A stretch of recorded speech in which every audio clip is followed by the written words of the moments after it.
When strange things happen, we make an assumption that they should happen in a strange place. A haunting occurs in a haunted house, preferably old, mouldy, and abandoned. This is, of course, total nonsense.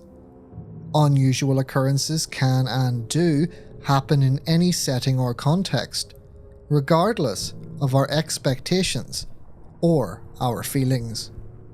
Sometimes the most chilling of these happenings are found when they take place at a time and place that seems wholly unsuitable for them.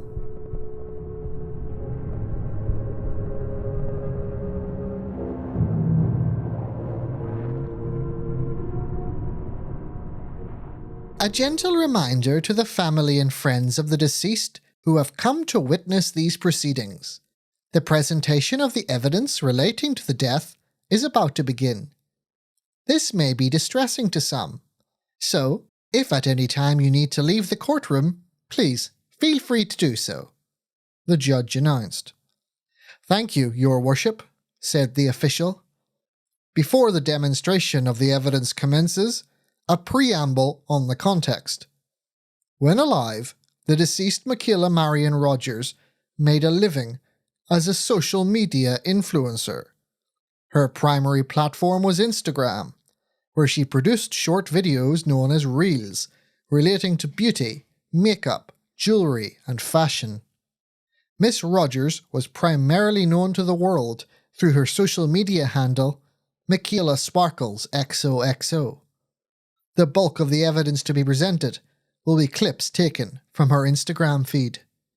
With that established, with your permission, Your Worship, we will proceed with the presentation." "Proceed." The official gestured towards a clerk sitting in a booth, who pressed a button. A white projector screen descended over the back wall of the courtroom. An operator turned on the projector, and a still of a superbly made-up young woman with auburn hair and grey eyes smiled over them. The image was in a portrait aspect ratio.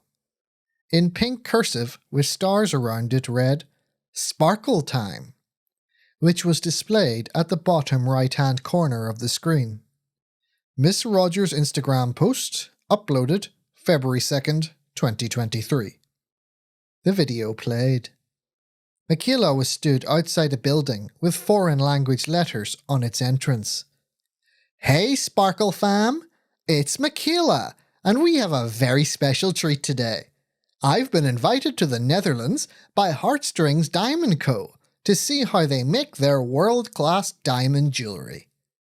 The scene cut to the interior of the building, where Mikhaela was sat beside a woman speaking with a Dutch accent, who was demonstrating how to cut diamonds. "You do it with a wheel? Like a saw? I thought diamonds were like the hardest thing ever," Mikhaela asked, giving a momentary glance and sparkling smile to the camera. "The cutters are diamond-tipped," the Dutch woman replied. "It takes diamond to cut a diamond." "Can I give it a try?"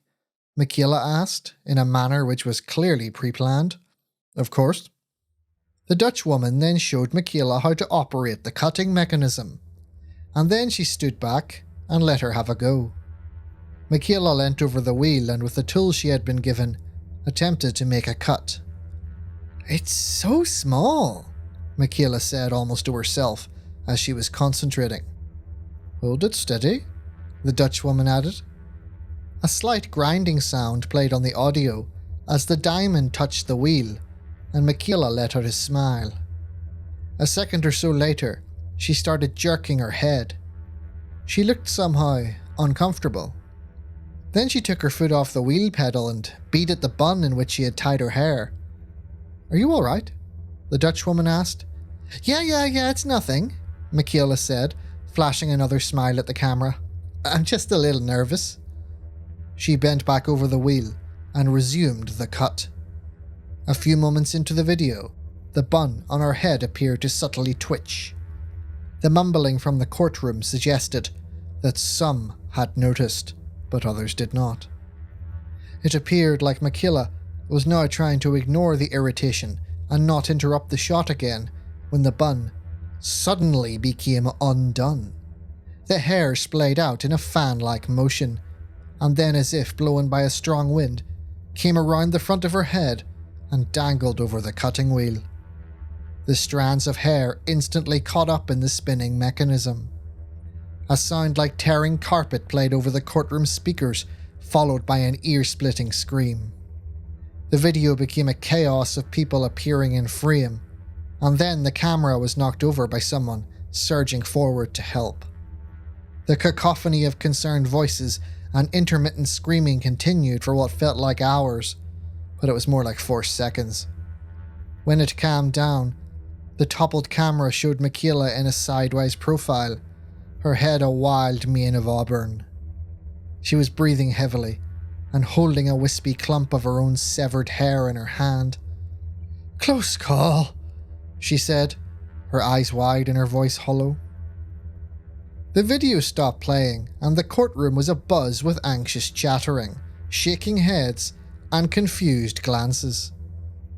As disturbing as that presentation was, I do not quite see how it is evidence relating to the cause of death, the judge mused, her forehead furrowed in perplexity. "I understand, Your Worship, but I ask for the court's patience. The evidence's significance is best discussed when the entirety of the presentation is complete." The judge considered this for a moment. It was very unusual, and she hated unusual things happening in her courtroom. However, she was also a woman with keen intuition, and she felt like this was no ordinary court case. "I'll allow it," she said. The mumbling from the stand showed that onlookers were not quite on board with the judge's decision, but she was such a fierce-looking woman, nobody dared to raise an objection.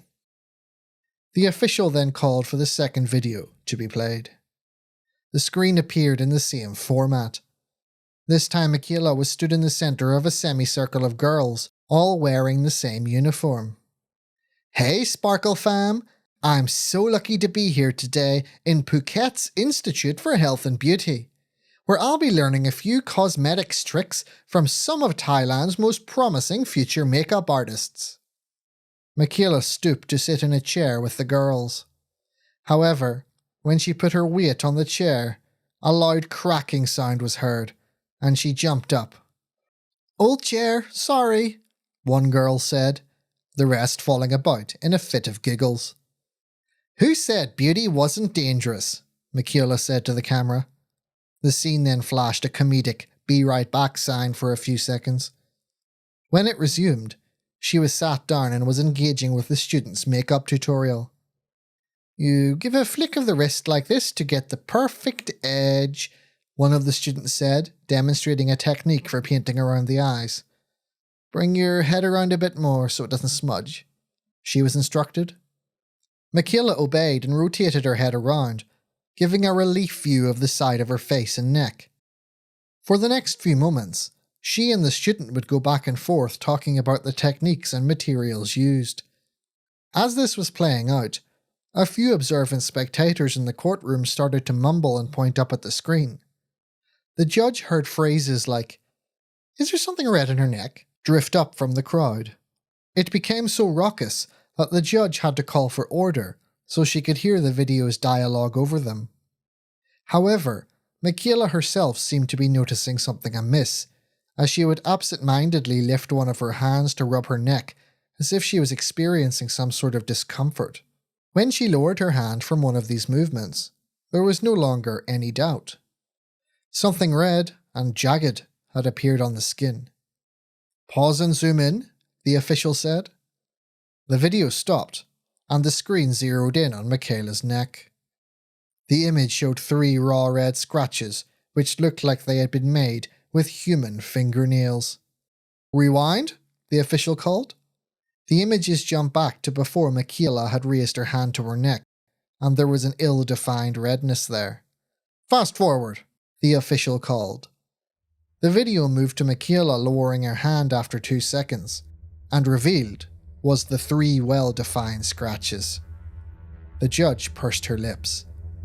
The strangeness of the video and its relation to the case at hand still eluded her, but even she could not deny the phenomenon was unusual. Possibilities from optical illusions to purposeful fraud entered and left her mind in a blur. Her experience, however, told her that now was the time to reserve judgment and wait until things became clear. Everything is strange until you've heard the full story. The official stepped forward. Although Miss Rodgers' primary platform was Instagram, she also produced adult content for sale on subscription website OnlyFans. The next video was from a live stream she conducted on the platform. Please play the video. This video was in the same portrait aspect ratio, however the aesthetic presentation was quite different. It displayed a view of a well-made bed. On top of it, dressed only in lingerie, was Mikhaela, and up the side of the screen was an endlessly updating list of comments from people viewing the stream. The sound of a ringing bell would play every time one of the spectators sent her some money. The video showed her holding a large rubber phallus as she put it in her mouth and bobbed her head up and down to an enthusiastic chorus of chiming bells. Many of her friends and family who were watching recoiled at the scene. Many had no prior idea that she engaged in such a seedy side hustle. Some of the older people burst into tears and uttered words like "really" and "disgrace." Amid the muttering, the video played on as she masticated the rubber implement, sometimes making guttural gagging sounds to the delight of her audience. Just as the atmosphere was becoming unbearably uncomfortable for the courtroom, the gagging seemed to become less performative and more urgent. There was less and less moments where she stopped for air, and her eyes began to shut tightly, as if in pain. The comments going up the side of the screen started to change from lewd encouragement to things like, "This is weird," "WTF," and "Take a breath, woman." Mikhaela's arms began to jab at something behind her head, as if she were attempting to shoo something away. Then, her hair seemed to be compressed into her skull, as if something was physically pushing it down. There appeared to be a moment of silent struggle. Then her face slammed down into the bed. The rubber phallus was rammed down her throat, right to its base. Her eyes could just about be seen on screen, and they were popping. Her face was reddening, and she began to flail her arms and legs in desperate panic. The gasps turned into stifled existential screams as she rolled around like a shark attempting to tear a piece of meat from a carcass. The comments on the screen now displayed panic and fear for her safety. Some popped up asking if anyone knew the British Emergency Services number. Some, however, continued to send her money, interrupting the frenzy with the tinkle of bells. Mikhaela's struggles began to fade in intensity, and white foam was starting to pull at the edges of her mouth as her brain was starved of oxygen. Just as the people in the courtroom were starting to cover their mouth, or even their eyes, in horror, Mikhaela seemed to find a second wind, and with one last burst of effort, twisted her body out of the way of whatever force had her pinned. She sat rigidly upright as the phallus was ejected from her throat, flying out of sight of the camera, followed by long ropes of white, viscous mucus and spittle. She collapsed onto all fours in a fit of gasps and coughs.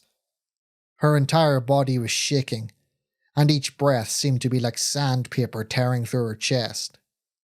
With a pool of sputum forming on her bed, she regained some semblance of calm.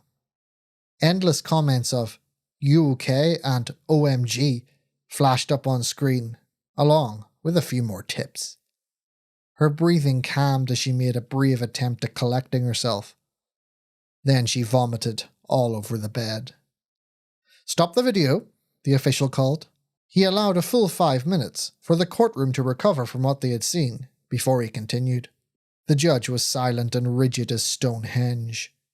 Her attempt at remaining emotionless was thwarted by the pallor of her face. A few people left the courtroom, complaining that they felt nauseated. The official stood up. Police investigations discovered that following the events of the video, Miss Rodgers, using her personal Reddit account which hid her true identity, posted on various paranormal subreddits seeking an explanation and comfort from this experience. Here is a sample of one of her posts. The screen then displayed a screenshot from a Reddit post. It read, "I swear, I felt hands pushing my head down. I felt the nails digging into me. No, I'm not BSing you. I know what I felt. You know, I think someone is trying to kill me somehow. It's just the worst of a lot of weird things that have been going on lately." The official continued. Over the next few months after this video was shot, Mikhaela would continue to produce her usual content. However, the videos would feature unusual occurrences, where things would go inexplicably wrong, or she would suffer some kind of mysterious injury. Throughout this, she became notably more distressed, and the quality of the content decreased. During this, she was ridiculed by multiple major online personalities, magazines, and celebrity gossip shows. Generally, she was being accused of staging some sort of hoax to further her career. Additionally, she began to receive harassment from anonymous internet users.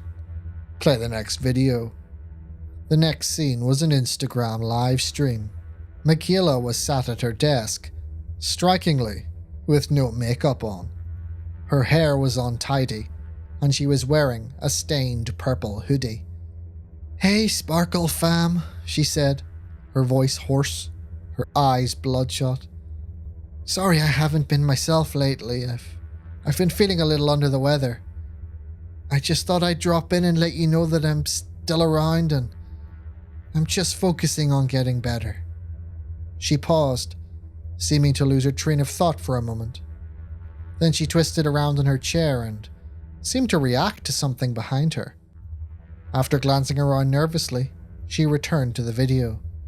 "I also wanted to say, to whoever keeps sending me these messed up messages, you're sick.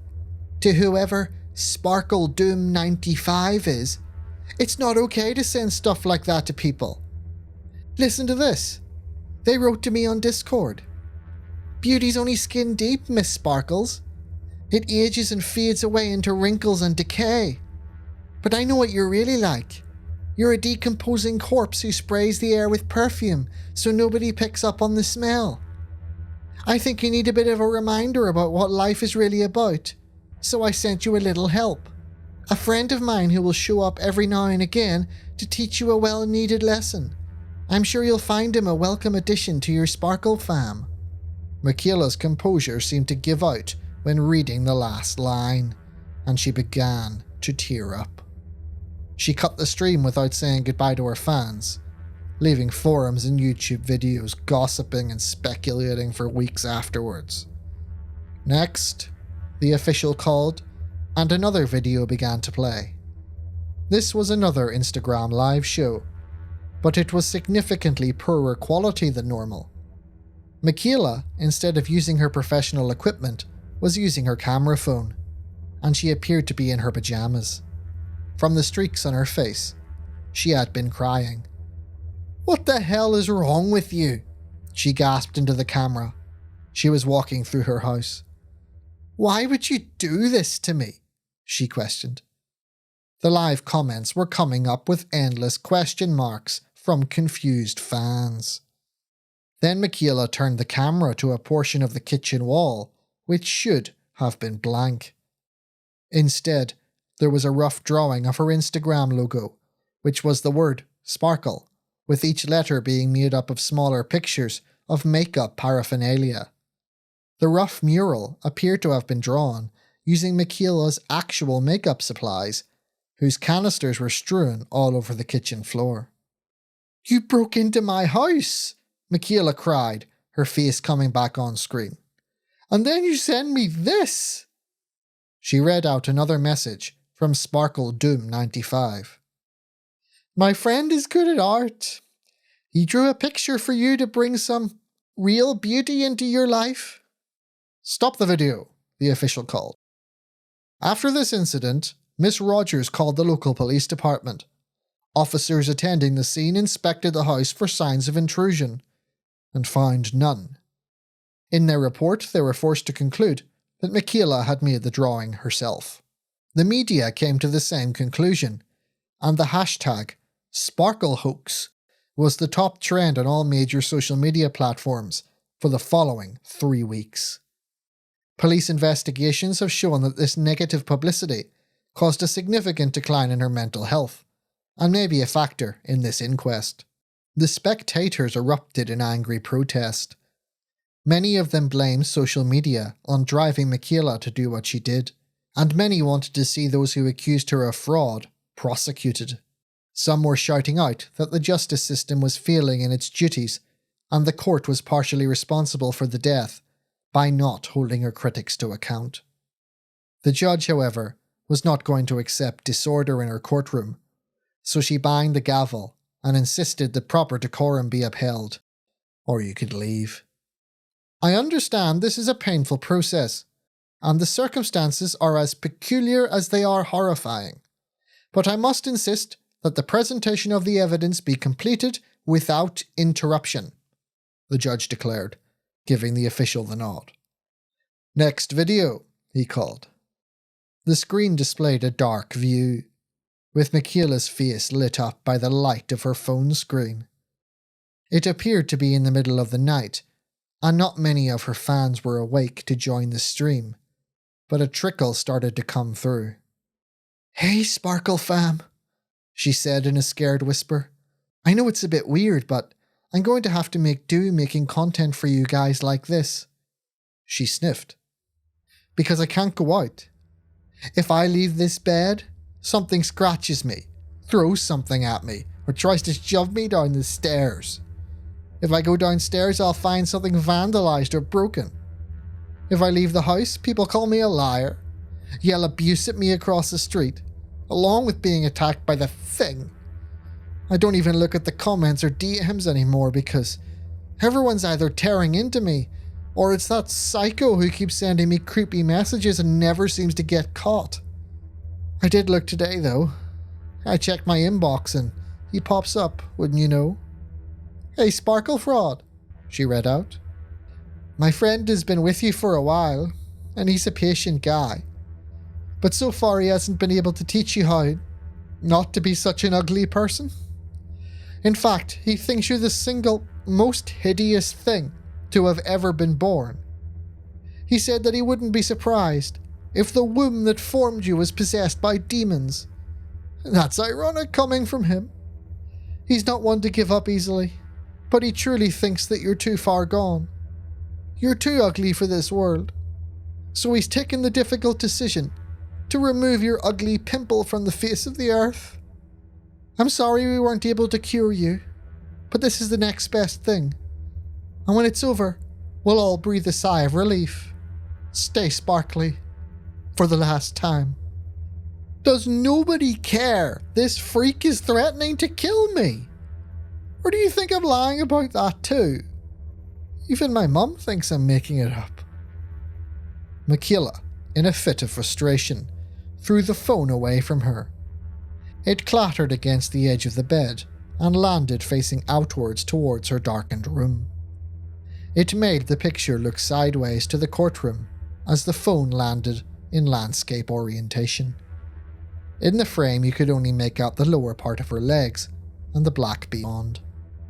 You could hear the sobbing on the phone's audio. The trickle of fans on the stream had become a torrent, as word had been going around that a major influencer was having a breakdown live on stream. However, Mikhaela seemed to have forgotten about it entirely. The onlookers in the courtroom, many of who had begun to sob watching, consoled each other and attempted to provide what little comfort they could. The grief of the dead girl mirrored their grief at her loss. The sobbing was interrupted by a tapping noise. The phone picked it up, but Mikhaela didn't seem to have heard. Then it came again, but louder. The sobs softened a little. Then the bang came once again, hard, and she jumped, startled, and slammed her hand on a lamp at her bedside table. The room suddenly became dimly lit. Mikhaela, on her hands and knees on the bed, snapped her head left and right looking for someone who was not there. The crying had been replaced by the rapid breathing and sweat of the animal forced into survival mode. Then the tapping came again, repeatedly, in a rhythm. Each tap seemed to come from a different location in the room, and Mikhaela was twisting this way and that trying to keep track of it. One tap came from close to where the phone lay, and she leapt off the bed and into the centre of her bedroom. She held a stooped defensive posture, instinct ruling her actions. "Be quiet!" she yelled. Her words only seemed to intensify the tapping. "Shut up!" She refrained and dragged her hands against her forehead in frustration. There was silence. She barely seemed to believe that it worked. Those in the courtroom were almost as stunned as she was as they looked on. Then, dimly lit in one corner, her computer chair turned as if someone was moving it, and with a creak, the back reclined, as if the unseen person was leaning back and letting their weight spread out over it. Mikhaela was utterly frozen still, staring at the chair. After a moment, she raised one hand and walked towards it, perhaps to prove to herself it was just an illusion.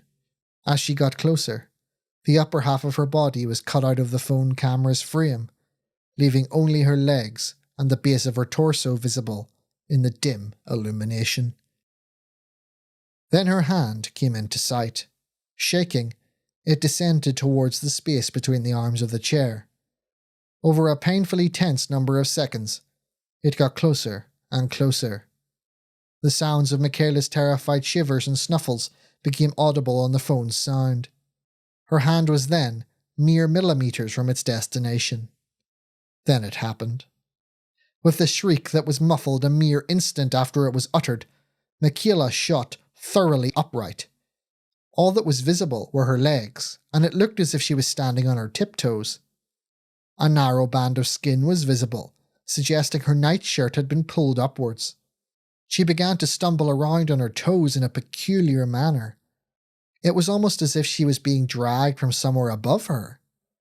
With a gasp from the courtroom audience, Mikhaela's toes jerked about 1/3 of a metre straight upwards, as if she had jumped without bending her legs. The thing was, they did not come down. They started flailing in mid-air, trying desperately to reach the ground. Meanwhile, her voice was still muffled by something which sounded like fabric stretched over her mouth. But soon even that was silenced. The kicking and swinging slowed to feeble twitches, and then to total stillness. You would have thought the video had been paused if the timestamp was not ticking ever on, second by second. She was, however, very slowly rotating in the air. "Fast forward," the official called, making everyone jump. The video raced through the next 52 minutes of footage, which passed in a few seconds, with the body rotated to the point that it came into full view of the phone camera. From there you could see her pyjama-bottom legs, which had wet stains all down them. She had apparently lost control of her bladder during the ordeal. Above that, on the sliver of skin which was the lower section of her belly, were hard to distinguish red markings. "Stop the video and show the image from the autopsy," the official said somberly. The video was replaced with a high-quality photograph of the deceased girl's stomach. With all of the blood and debris cleaned away, the scratches which looked like they were made by human fingernails roughly sketched out the sentence, "Don't forget to sparkle." The official made his way into the centre of the courtroom, which was now aflame with panicked, confused and stunned voices. They saw and believed, and yet disbelieved at the same time. The judge sat still with her hands clasped together in front of her mouth, staring straight ahead. There was no attempt at calling for order. The official just waited for it to abate naturally. He spoke. "I know that what you've just witnessed is hard to believe. Indeed, I am far from sure that I believe it. But we have seen what we have seen. Mikhaela Rodgers really did die that night in the manner just shown. The coroner declared the cause of death as asphyxiation via strangulation, by way of being hung by her nightshirt from a ceiling fan. The emergency services arrived 3 hours after the estimated time of death, even though her fans witnessed what was happening. They did not know where to dispatch them to. Miss Rodgers kept her address private and always took measures against doxing, which in this case left her without help until it was too late. As we go forward to discussing the evidence in detail, I must caution you all, and myself included, to not prejudice ourselves with our preconceived notions of what is real and what is possible. We must, to the best of our ability, be open to any and all explanations as we ask the question, what killed Mikhaela Rodgers?